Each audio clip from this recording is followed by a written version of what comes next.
Terima kasih untuk mujizat-Mu setiap hari. Mujizat-Mu tersedia setiap hari. Terima kasih Bapa. Kami rindu diberkati oleh kebenaran firman-Mu hari ini. Kami rindu dijamah oleh firman-Mu. Kami rindu dilawat oleh hadirat-Mu Bapa. Berfirmanlah Tuhan, kami siap mendengar. Dan semua yang percaya mengatakan amin. Saudara-saudara, mana yang benar? Mujizat menanti Anda atau Anda yang menanti mujizat?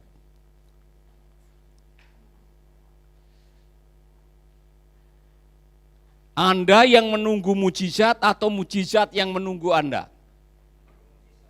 Ya. Siapa yang menunggu mujizat? Angkat tangan. Yang menunggu mujizat. Oke. Siapa yang ditunggu oleh mujizat? Angkat tangan. 3, 4, 5. Nah, saya mau tanya ini, yang menunggu mujizat apa alasannya?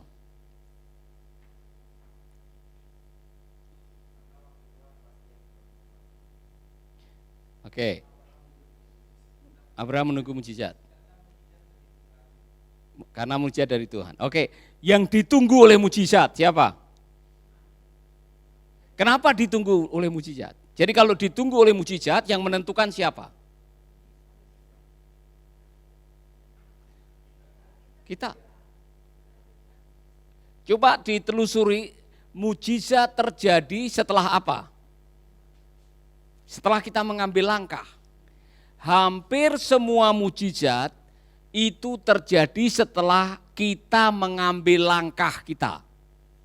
Ini contoh, asal ku jamah saja ujung jubahnya, aku akan sembuh. Yang menunggu mujizat atau yang menunggu orang ini? Mujizat yang menunggu. Iya kan? Jadi kita ditunggu oleh mujizat. Karena setiap mujizat itu membutuhkan kerjasama kita. Ya kan, ini umat Israel yang sedang kehausan, tidak ada air di padang gurun, ya kan? Apa yang dilakukan oleh Musa? Mujizat kapan terjadi? Waktu Musa melangkah dan memukulkan tongkatnya di atas batu itu. Bagaimana dengan 5 ketul roti dengan 2 ekor ikan? Saudara-saudara, kapan pelipat gandaan itu terjadi? Pada waktu para murid mengambil langkah, menemukan anak yang punya roti, menyerahkan kepada Tuhan Yesus dan membagi-bagikan. Kapan janda nabi itu mulai melihat bahwa minyak yang sedikit itu bisa dituangkan di buli-buli dan habis pada waktu buli-buli pinjamannya habis. Jadi kalau saudara menelusuri, sebetulnya yang benar adalah mujizat menunggu Anda. Amin. Itulah sebabnya saudara-saudara, kalau ingin mengalami keajaiban demi keajaiban, Anda harus melangkah, pertama melangkah dengan iman. Kedua, melakukan bagian saudara yang terbaik. Mungkin di tengah jalan, waktu saudara memulai, saudara belum lihat. Saudara belum melihat ada tanda-tanda mujizat itu terjadi. Mungkin saudara mulai merasa putus asa oleh karena kok belum ada tanda-tanda. Jangan menyerah. Tanah perjanjian itu diberikan, dimasuki setelah 40 tahun. Abraham harus menanti berapa tahun? 25 tahun. Saudara-saudara, ada waktunya di mana penantian kita ini akan menjadi kenyataan setelah kita melakukan bagian kita. Kalau Abraham tidak keluar dari Ur Kasdim, dia tidak akan melihat keajaiban itu. Kalau dia tidak melangkah meninggalkan kampung halaman dan orang tuanya, dia tidak menyaksikan keajaiban demi keajaiban. Jadi saya mau mengatakan kepada saudara-saudara, mujizat terjadi ketika kita mengambil bagian kita. Pertama dengan iman, yang kedua melangkah dengan tindakan. Yang ketiga, taat sampai itu menjadi kenyataan. Amin. Melangkah dulu dengan iman. Melangkah dulu dengan iman. Katakan kepada teman saudara, melangkah dulu dengan iman. Nah, ini yang sangat menentukan saudara. Melangkah dulu dengan iman, ini yang bagi sebagian saudara-saudara, terutama yang menunggu, saudara tidak berani melangkah. Kenapa? Karena tidak punya keyakinan. Langkah saudara dimulai dengan sebuah keyakinan. Jadi mujizat selalu dimulai dengan keyakinan dulu. God is not moved by your faith or your smartness. God is moved by your faith. Kuasa Tuhan atau Allah itu bergerak karena ada iman. Nah saudara-saudara, itulah sebabnya dikatakan mata uang dalam kerajaan Allah adalah iman. Jadi kalau ingin bertransaksi dengan keajaiban, maka mata uangnya adalah iman. Amin. Amin. Amin. Haleluya. Nah ini bukan khotbah saya hanya menjelaskan penjelasan tadi mengenai kurasakan kasih-Mu Tuhan. Mujizat terjadi di tempat ini. Anda yang menentukan kejadian mujizat. Tuhan sedang menantikan Anda. Amin. Yakini bahwa Allah akan melakukan, tapi sebelum Allah melakukan, Allah bekerja sama dengan saudara. Lakukan bagian saudara, sisanya yang saudara tidak bisa melakukan, lakukanlah Allah yang akan melakukan. Amin. Hari ini saya mau berkhotbah mengenai kekuatan belas kasihan. Kemarin saya berkhotbah di sebuah gereja di Jakarta, dan apa yang saya khotbahkan ini menginspirasi saya kembali, mengingatkan saya kembali, dan Kolose pasal 3 ayat 12 menjadi ayat kunci di dalam khotbah ini, saudara-saudara. Sudah menemukan, katakan amin. Kolose 3 ayat 12. Karena itu, perhatikan baik-baik, sebagai orang-orang pilihan Allah yang dikuduskan dan dikasihinya, kenakanlah apa? Belas kasihan. 2, kemurahan. 3, kerendahan hati. 4, kelemah lembutan. Dan 5, kesabaran. Karena itu, sebagai orang-orang pilihan Allah yang dikuduskan dan dikasihinya, status saudara sangat penting sekali dibarengi dengan pakaian saudara. Karena biasanya status saudara dan pakaian itu berkaitan. Status dan pakaian berkaitan. Ya kan? Biasanya kalau saudara melihat seorang bupati, itu dia punya pakaian sendiri. Karena pakaian itu menunjukkan atau memberikan kredibilitas. Kalau saudara lihat pramugari, saudara pasti lihat pramugari punya pakaian tersendiri. Pramugari dengan pilot beda. Ya kan? Coba kalau saudara melihat mereka bertukar. Ya kan? Pilot pakai pakaian pramugari, pramugari pakai pakaian pilot misalkan aja. Saudara bisa yakin, misalkan saja, saya suka pakai ilustrasi ini, jangan jemu-jemu saudara. Saudara naik sebuah pesawat, kemudian saudara melihat pilotnya pakai pakaian seperti Deddy Corbuzier. Ya. Atau seperti siapa itu yang rambut gondrong, Limbat, ya kan? Jadi dia pakai tas, koper pilot, tapi pakaiannya kayak Limbat, rambut panjang, kemudian wajah menyeramkan, kemudian saudara mendengar pesawat sudah siap untuk menuju ke tempat tujuan dan pilot kita adalah Mr. Limbat. Kira-kira saudara mau naik? Kenapa? Kenapa takut? Tidak meyakinkan. Pakaian saudara memberikan kredibilitas. Kredibilitas membuat orang meyakini kompetensi Anda. Ya kan? Seragam diperlukan. Kenapa? Seragam itu memberikan identitas dan kredibilitas. Nah, Kolose sedang mengatakan, kalau kamu adalah umat Allah, kalau kamu adalah orang pilihan Allah, maka pakaian Anda adalah pakaian yang memberikan kredibilitas bahwa engkau adalah umat pilihan Allah. Jelas ya? Nah, kalau Anda mengaku, aku umat kepunyaan Tuhan, umat pilihan Allah, haleluya. Pakaiannya apa coba? Karena pakaian itu yang dilihat oleh orang. Status saudara, orang tidak bisa tahu sampai orang melihat penampilan luar saudara. Kalau engkau mengaku sebagai umat kepunyaan Allah atau mungkin saudara adalah bagian dari kerajaan Inggris misalkan, maka pakaian saudara bisa menentukan atau bisa membuat orang yakin, oh ya dia benar. Dia adalah pangeran, dia adalah anak raja, dia adalah orang yang punya status. Nah, mari kita melihat, kalau saudara adalah umat pilihan Allah yang sudah mengalami pengudusan, maka pakaiannya di sini dikatakan kenakan, put on.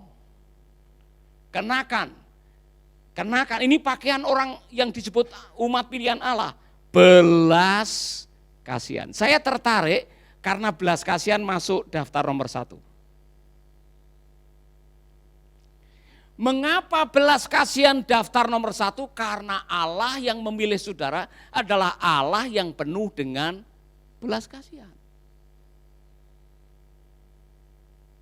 Sehingga orang yang mengaku Kristen, mengaku anak Tuhan, mengaku murid Yesus, kok tidak punya belas kasihan, kredibilitas saudara dipertanyakan. Karena apa? Pak Dalai Lama bilang begini, jika Anda tidak memiliki hati yang berbelas kasihan, Anda memiliki penyakit hati yang sangat parah. Saya ulangi lagi, jika Anda tidak memiliki hati yang berbelas kasihan, Anda memiliki penyakit hati yang sangat parah. Jadi kalau saudara mengaku sebagai hamba Allah, sebagai umat Allah, sebagai rekan sekerja Allah, dan saudara sama sekali tidak tersentuh melihat orang yang kekurangan, melihat orang yang sedang tersiksa, melihat orang yang sedang mengalami pergumulan, melihat tetanggamu yang kelaparan, saudara tidak tersentuh, saudara sedang dipertanyakan kredibilitas saudara sebagai anak-anak Allah. Karena belas kasihan adalah baju pertama yang harus dikenakan. Amin. Amin. Nah, kalau saudara memiliki belas kasihan, maka saudara sedang menjalankan kehidupan yang dijiwai oleh Roh Allah. Amin. Nah, mari kita akan melihat saudara-saudara, ada beberapa kebenaran di sini. Ketika saudara memiliki belas kasihan, ini yang akan saudara alami. Ketika saudara hidup di dalam belas kasihan, ini yang akan saudara alami. Setelah Yesus mendengar berita itu, Matius 14 ayat 14. Matius 14 ayat 14. Setelah Yesus mendengar berita itu, menyingkirlah ia dari situ. Dan hendak mengasingkan diri dengan perahu ke tempat yang lain, yang sunyi. Tetapi orang banyak mendengarnya dan mengikuti dia dengan mengambil jalan darat dari kota-kota mereka. Perhatikan baik-baik. Perhatikan apa yang Yesus mau lakukan untuk mengasingkan diri, mau retreat karena capek, terlalu sibuk. Dia mau refreshing sama murid-muridnya. Setelah Yesus mendengar berita itu, menyingkirlah ia dari situ dan hendak mengasingkan diri dengan perahu ke tempat yang sunyi. Yesus suka mencari tempat yang sunyi. Untuk apa? Untuk berdoa, untuk refreshing. Jadi dia boleh dibilang dia datang ke tempat yang sunyi untuk refreshing. Tetapi orang banyak mendengarnya dan mengikuti dia dengan mengambil jalan darat dari kota-kota mereka. Ketika Yesus mendarat, ia melihat orang banyak yang besar jumlahnya, maka tergeraklah hatinya oleh, jadi retreat tidak dia? Ya, tidak jadi kepada mereka dan ia menyembuhkan mereka yang sakit. Akhirnya dia melayani lagi, padahal dia mau retreat. Karena apa? Karena dia melihat mereka dengan belas kasihan. Karena apa? Mereka seperti domba yang tidak bergembala di dalam versi Injil Yohanes. Artinya apa, saudara-saudara? Yesus memiliki hati yang penuh dengan belas kasihan, dan orang yang memiliki hati yang penuh dengan belas kasihan diberi kemampuan ekstra untuk melihat kebutuhan jiwa. Tolong diasah hati Anda dengan belas kasihan, karena orang yang dikasih belas kasihan, Anda bisa melihat orang bukan hanya dari penampilannya. Anda melihat orang dari kebutuhan jiwanya.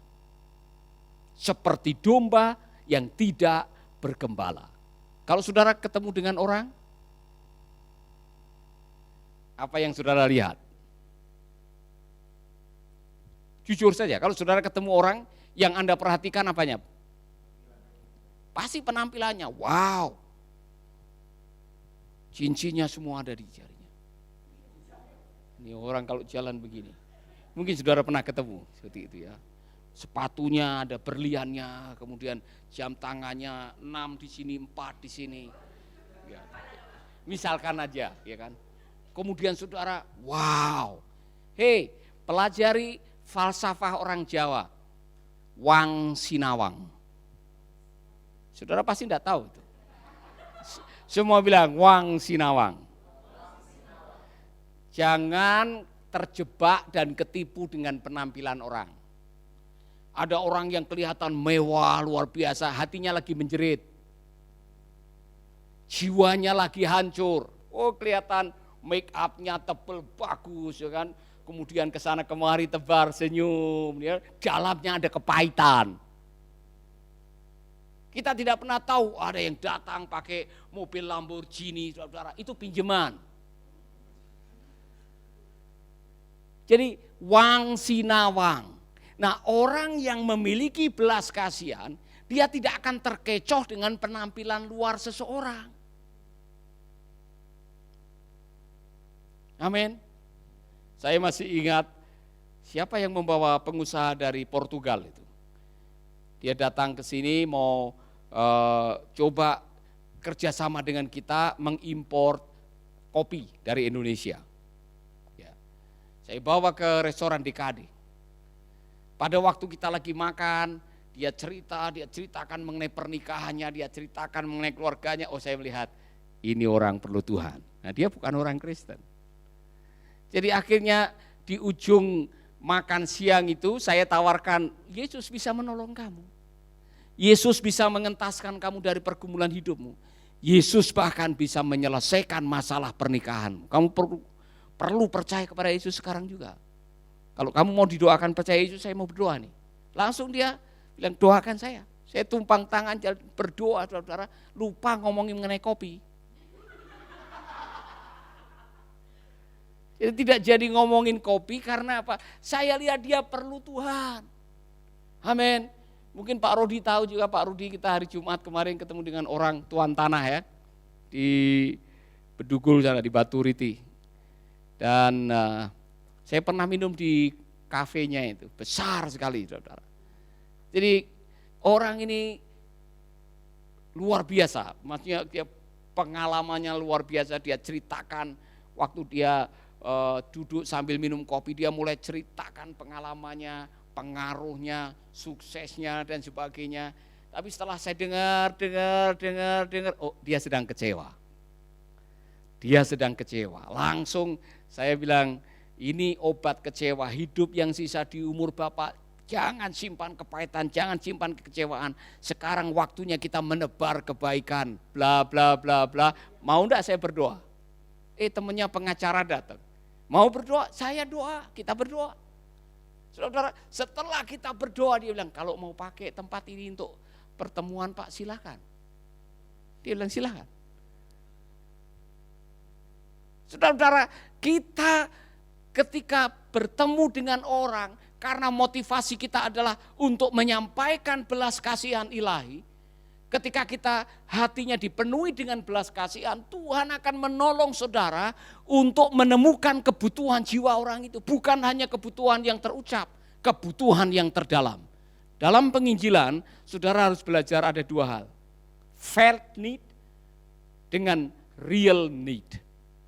Felt need. Itu kebutuhan yang dirasakan. Kebutuhan yang dirasakan tidak selalu sama dengan kebutuhan yang nyata dalam hidup orang itu. Kebutuhan yang dirasakan pada waktu itu adalah mereka perlu makan. Kalau saudara melihat kisah selanjutnya para muridnya bilang suruh mereka pulang atau cari restoran sendiri-sendiri. Kita tidak ada makanan buat mereka semua. Tapi Yesus bilang beri mereka makan. Nah, kenapa? Karena Yesus melihat kebutuhan yang intinya bukan lapar. Kebutuhan intinya adalah perlu kesembuhan. Maka Yesus mengatakan dan ia menyembuhkan mereka yang sakit. Di dalam terjemahan yang lain dikatakan maka Yesus mengajar mereka. Yang mereka perlukan adalah pengajaran, bukan hanya makan siang. Mereka perlu kebenaran, mereka perlu dibebaskan, mereka perlu kelepasan. Saudara-saudara, saya mau saudara-saudara memiliki hati yang berbelas kasihan ini. Pakailah belas kasihan, karena kalau saudara kemana-mana membawa baju belas kasihan, kemana-mana saudara bisa berbagi kebenaran, kemana-mana saudara bisa membawa jiwa kepada Tuhan. Tidak peduli saudara ada di mana, tidak peduli siapa saudara dan apa status saudara, untuk memenangkan jiwa tidak perlu STH. Katakan kepada teman saudara, untuk memenangkan jiwa tidak perlu STH.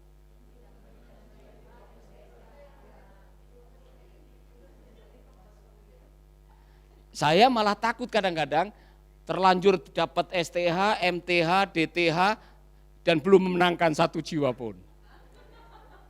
Saya takut saudara-saudara. Untuk memenangkan jiwa, untuk membawa orang kepada Yesus, untuk memuridkan orang menjadi murid Yesus, tidak harus menunggu dapat gelar duluan. Buat saudara sudah dapat gelar, salut, puji Tuhan. Tuhan menghargai jerih payah saudara. Tapi untuk apa gelar kalau tidak dipakai untuk melayani? Amin. Haleluya. Bilang saya bertobat.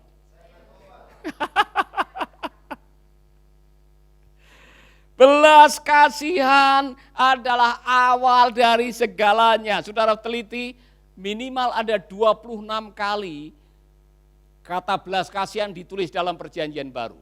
26 kali. Dan hampir semua berasosiasi dengan pelayanan Tuhan Yesus. Maka saya ingatkan sekali lagi saudara-saudara. Saya ingatkan sekali lagi, motivator terbaik untuk Anda melayani adalah belas kasihan. Karena inilah pakaian kita. Jadi jangan melayani karena yang lain-lain. Jangan melayani karena posisi, karena posesi, karena gengsi, karena mendongkrak identitas diri. Melayani oleh karena di dalam hati saudara ada belas kasihan. Tergeraklah hati Yesus oleh belas kasihan. Dan ketika saudara tergerak oleh belas kasihan, yang kedua, belas kasihan menuntut tindakan nyata. Ini anak-anak SPPT dengar baik-baik. Saya berani garansi, kalau saudara berani melangkah karena belas kasihan, saudara akan melihat banyak hal dalam hidup saudara yang tidak pernah saudara perkirakan. Amin. Mari kita lihat. Pasal 14 ayat 15-16. Menjelang malam, murid-muridnya datang kepadanya dan berkata, tempat ini sunyi dan hari sudah mulai malam. Suruhlah orang-orang itu pergi supaya mereka dapat membeli makanan di desa-desa. Saya mau mengatakan ini, hati-hati saudara, hati-hati dengan mulut saudara. Saudara mau menasihati Tuhan Yesus? Ini para murid lagi menasihati Tuhan Yesus. Yesus, uang tidak cukup 200 dinar untuk kasih makan mereka semua. Suruh mereka, ini para murid kasih nasihat. Suruh mereka pulang atau cari rumah makan sendiri-sendiri. Uang kita tidak cukup. Apa kata Tuhan Yesus? Kalau sudah berkaitan dengan masalah pelayanan. Tetapi Yesus berkata kepada mereka, tidak perlu mereka pergi. Kamu harus. Perhatikan baik-baik. Kamu harus. 1, 2, 3. 1, 2, 3. Memberi mereka makan. Di balik kata-kata kamu harus memberi mereka makan. Kalau saudara murid Yesus, pasti pegang kepala. Ini Tuhan Yesus bagaimana ini? Ini 5.000 orang lebih. Uang 200 dinar tidak cukup untuk kasih mereka makan. Tapi Yesus bilang, kamu harus. Berkaitan dengan menolong orang, hukumnya wajib. Berkaitan dengan menolong mereka yang lemah, hukumnya wajib.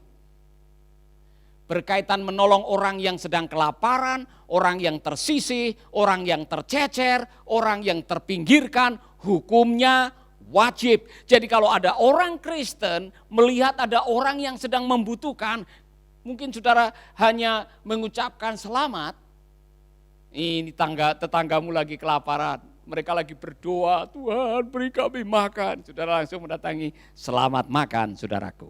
Tapi saudara tidak kasih apa-apa. Saudara berdosa di hadapan Tuhan. Jangan pernah menahan kebaikan untuk orang yang berhak menerimanya dan kamu mampu untuk melakukannya. Praktekkan dari kehidupan kita, kalau Anda mampu untuk menolong saudaramu dan Anda bisa melakukannya, jangan menahan oleh karena lain agama atau lain suku bangsa atau barangkali lain bahasa.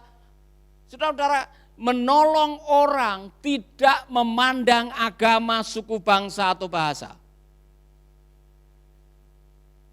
Amin.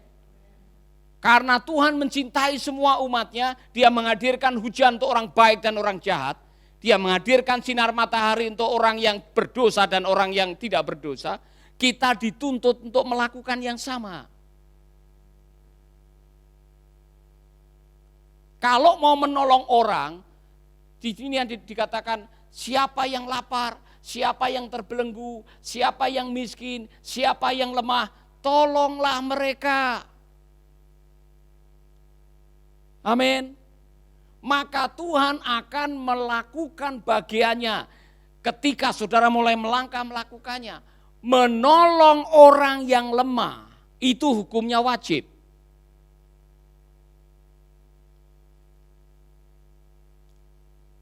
Kalau saudara mengikuti status saya hari ini, saudara akan menemukan dari pembacaan saya bunyinya seperti ini. Berilah keadilan kepada orang yang lemah dan kepada anak yatim.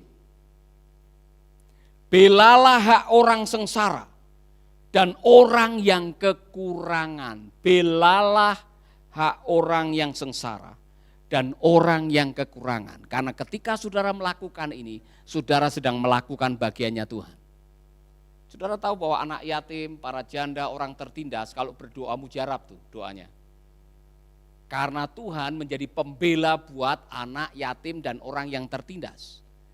Cara Tuhan membela mereka bagaimana? Dengan menggerakkan orang-orang yang punya hati untuk menolong mereka. Amin. Maka jangan pernah memindahkan patok tanah orang tertindas atau orang miskin. Tuhan akan berperkara dengan saudara. Jangan pernah mengambil haknya orang miskin. Amin. Sudah tahu itu bantuan sosial untuk orang miskin masih dikorupsi. Masuk penjara lah. Sudah tahu itu bagian orang, jangan pernah, ini saudara-saudara, ini serius saudara-saudara. Hukumannya langsung dengan Tuhan, urusannya dengan Tuhan. Jangan pernah mengambil bagian orang lemah, orang susah, orang miskin, anak yatim. Saudara-saudara, kalau saudara tidak hati-hati, saudara akan dibikin susah oleh Tuhan. Maka kalau mau memperkaya diri, jangan memiskinkan orang. Anda bisa kaya tanpa harus memiskinkan orang lain. Sebab kalau saudara memperkaya diri dengan memiskinkan orang, saudara akan dimiskinkan oleh Tuhan. Apa tadi saya ngomong apa tadi?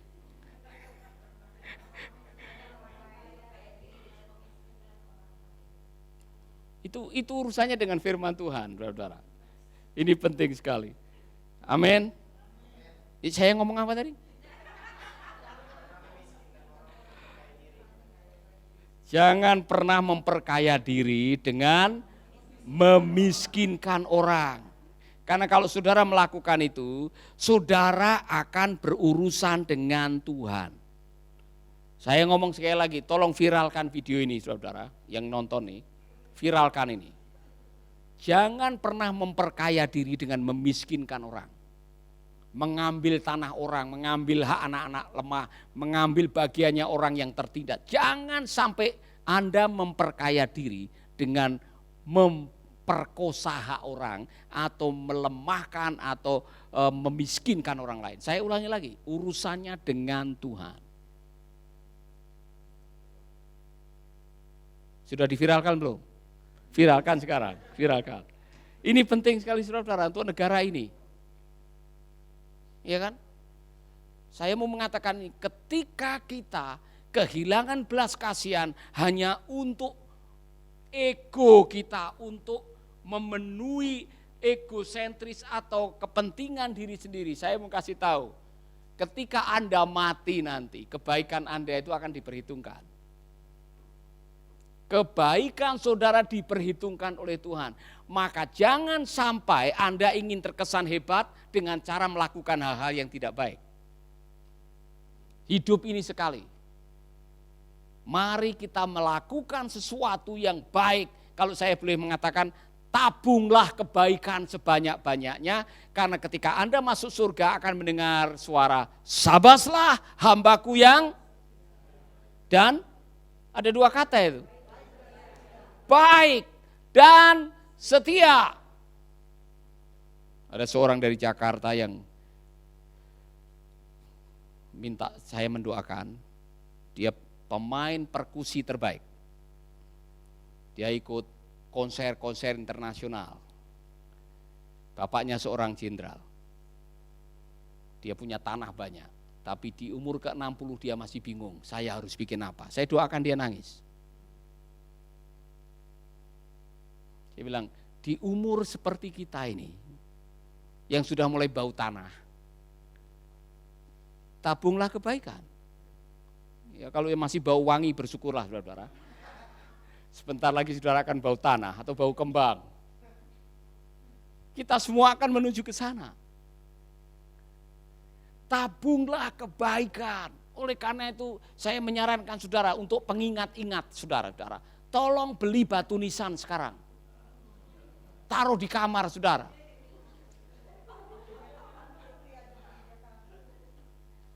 Batu nisan itu bisa membuat Anda melakukan percakapan dengan Tuhan. Iya kan? Mengingatkan, saudara pernah pergi ke kuburan? Saudara tahu bahwa di kuburan itu ada tulisan RIP. Rest in peace. Hampir semua orang kalau mati memang diam, peace. Tidak ada orang yang mati begini-begini. Tidak ada orang yang mati kemudian. Semua orang yang mati in peace. Ya kan? Tapi di bawah RIP itu ada nama saudara. Pendeta Roni Titahena. Di bawahnya ada apa coba? Di bawahnya tanggal lahir dan tanggal mati. Tolong dicek di kuburan itu, beda-beda masa hidup orang. Kemudian di bawahnya ditulisi komentar. Mau ditulisi apa, Pak? Ya? Kira-kira mau ditulisi apa antara tanggal lahir dengan tanggal mati itu? Anda tidak berhak menuliskan sembarangan. Karena yang tertulis sejatinya adalah apa yang tertulis di hati istri dan anak-anaknya. Dan teman-temannya. Kalau dia setia sampai mati ditulisi. Hamba Tuhan yang setia sampai mati. Wow. Yang menulisi siapa sebenarnya? Dia sendiri. Bukan keluarga. Keluarga hanya meneguhkan kesan yang tercipta dari kehidupan orang. Ya ini anggap aja. Seandainya Yosua ini brengsek sampai mati. Ini kira-kira mau ditulis brengsek sampai mati. Tidak mungkin ditulis brengsek sampai mati. Orang akan mencari yang baik-baik. Iya kan? Saudara, ketika saudara melihat bahwa umur kita ini singkat, tiba-tiba pikiran kita terarah kepada sang mati. Saya bilang, apa sih bekal kita untuk menuju kepada kekekalan yang akan diperhitungkan di hadapan Tuhan? Kebaikan. Jadi semakin banyak kebaikan, semakin banyak tabungan saudara-saudara, semakin bahagia saudara masuk dalam kekekalan karena kebaikan Anda diperhitungkan. Nah, melakukan kebaikan tidak mesti menunggu sampai kaya. Oh Pak, nanti kalau saya tabungan sudah banyak, deposito sudah tidak bisa dihitung jumlahnya, saya baru berbuat kebaikan. Telat.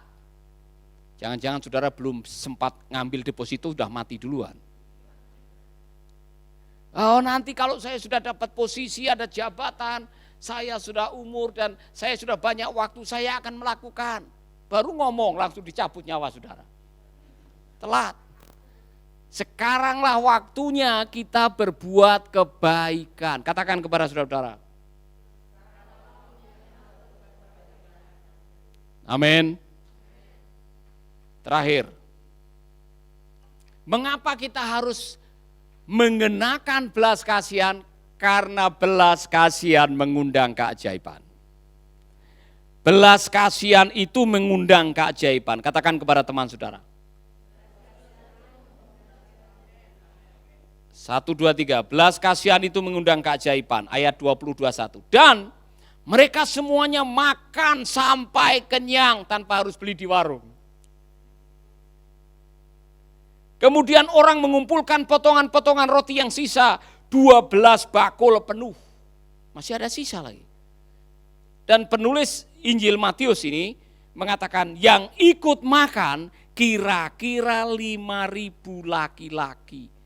Tidak termasuk perempuan dan anak-anak. Coba kalau 5.000 laki-laki sudah menikah semua, berarti ada berapa? Berarti jumlahnya, kalau mereka semua ikut KB 2 anak cukup,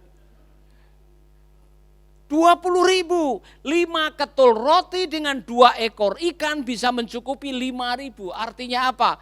Ketika Anda mau melakukan kebaikan karena belas kasihan, di tengah jalan Anda akan bertemu dengan keajaiban. Ingin mengalami keajaiban? Lakukanlah segala sesuatu yang berurusan dengan kebaikan dengan motivasi belas kasihan. Tadi malam saya ditanya orang, Pak apa program tuh hamba-hamba Tuhan? Saya bilang kami sedang mau kampanye, mau membantu 1.000 hamba Tuhan dengan sembako supaya bisa Natalan. Hitungan menit tadi ada orang yang kirim, Pak saya kirim 5 juta. Keajaiban langsung datang karena orang itu tahu kita melakukan ini untuk kebaikan orang, bukan untuk saya.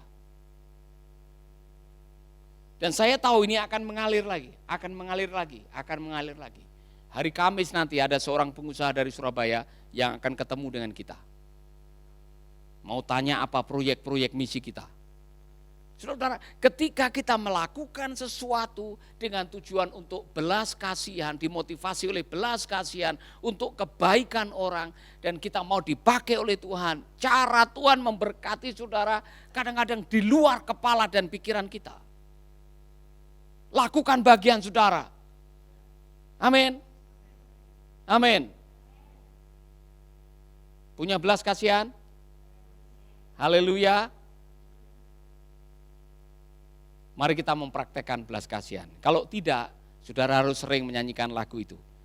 Biar belas kasihanmu Bapa. Terus?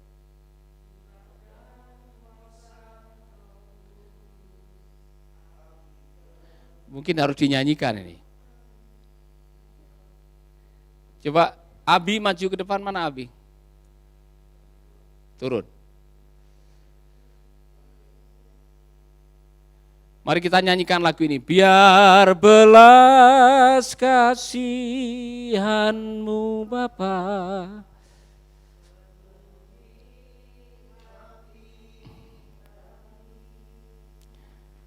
Curahkan kuasa Roh Kudus Api kemuliaan-Mu membakar hati yang rindu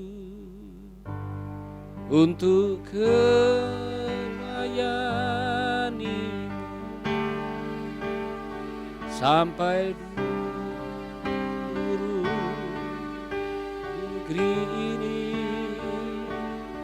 sampai seluruh bumi ini dipenuhi dengan kemuliaan.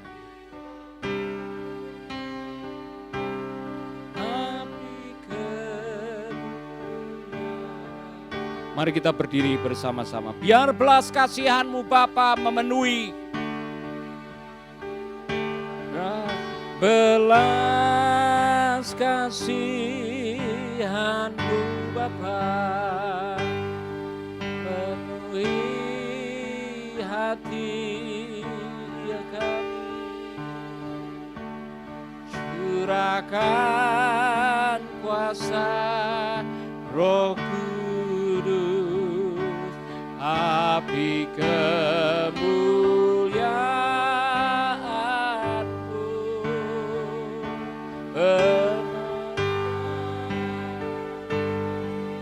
yang rindu untuk melayani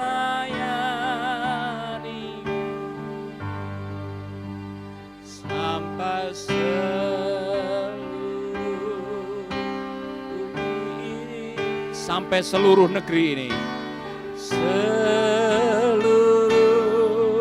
negeri ini dipenuhi dengan kemuliaan.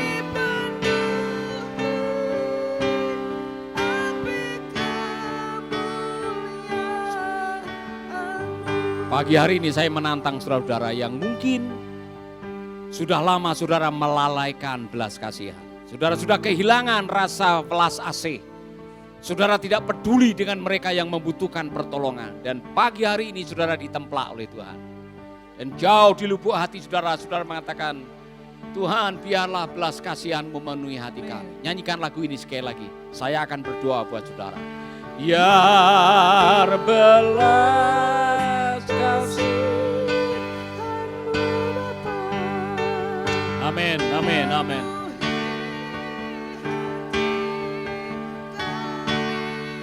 Haleluya, haleluya.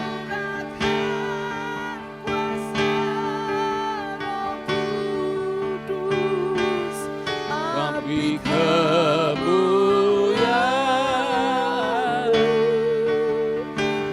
membakar hati yang rindu untuk melayani-Mu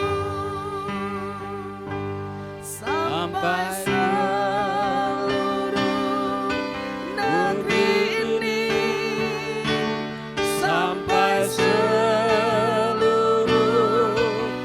bumi ini dipenuhi api kemuliaan. Bapa kami dalam surga, kami berdoa buat saudara-saudara kami yang ditemplak, dikoreksi, ditegur, diingatkan betapa pentingnya belas kasihan dalam hati kami.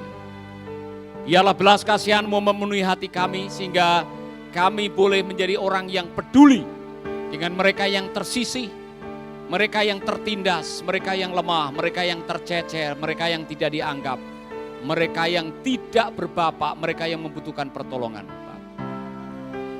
Penuhi hati kami dan biarlah hari ini menjadi hari pencerahan bagi kami. Dan waktu kami mulai melangkah dengan belas kasihan-Mu, kami melihat keajaiban demi keajaiban terjadi. Terima kasih Bapa. Terima kasih Roh Kudus. Terima kasih untuk kebenaran firman-Mu. Terima kasih Roh Kudus. Amin, amin, amin, amin. Terima kasih Roh Kudus. Haleluya, haleluya.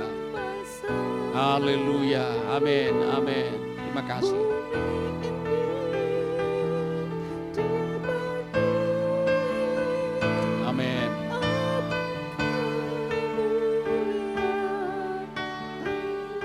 Terima kasih Roh Kudus. Di dalam nama Yesus kami berdoa. Amin. Amin.